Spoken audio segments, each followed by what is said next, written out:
Awen Bombogenis, actually, digitilat tamat kakadwa tayo ti emergency response iti intero nga probinsya ti Ilocos Norte naka-monitor damat Bombogenis. Each town, of course, naka-duty matlat ta digiti kakadwa tayo nga DRRM officers or their counterparts mat digiti PNP, BFP, and uri mat diti ili tayo Bombogenis ket naka-monitor tayo matlat ta. So, at damat GC mi nga pag-reportan no anyaman dagiti napasamak. Like for example, ite pasado alas dos di parbangon ada disgrasya dito San Nicolas, and then ijimot batak ite pasado alas 12 ti parbangon mat iti fireworks injury Bombogen. And of course kadagito nga panahon talaga adulat ta digiti antay mapakpakadaan nga mapasamak, like for example the disgrasya kasi some people syempre nakainom daw pera de los Venus no kwa sa ag travel da. And uray kasano siguro nga liklikan tayo ti disgrasya no or kasano siguro ti kinaanad tayo no talaga nga da mapasaran tayo nga disgrasya kat hanmatlat ta nga hantay matlat ta nga ti exempt ka DJ nga pasamak po mo Janice.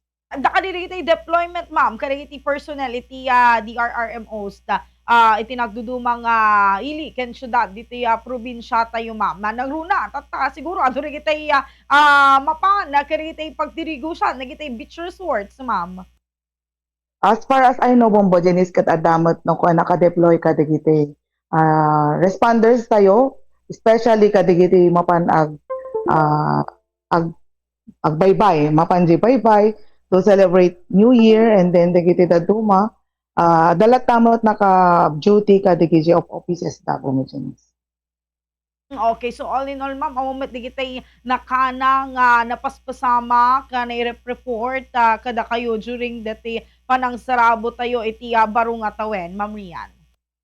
So far, Bombo Janice ket awam mo tinaw-awat tayo nga reports nga kadigiti major incidents for the celebration of the New Year.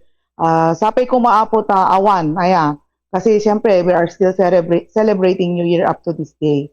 So sapay ko mataawan, ikarkararag tayo nga awan tapnon no, may baga tayo nga safe mo't lang di panang sarabo tayo ti or panang celebrate tayo ti New Year Bombo Janice.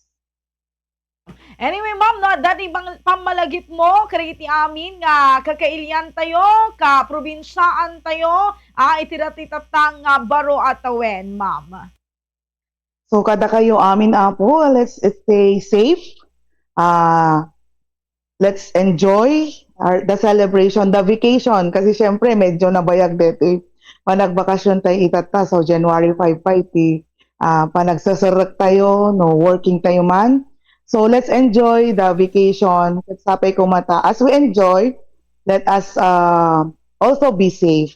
Mas napinpintas ti panagbakasyon tayo, panagcelebrar tayo no natalgad tayo matlang amin apo.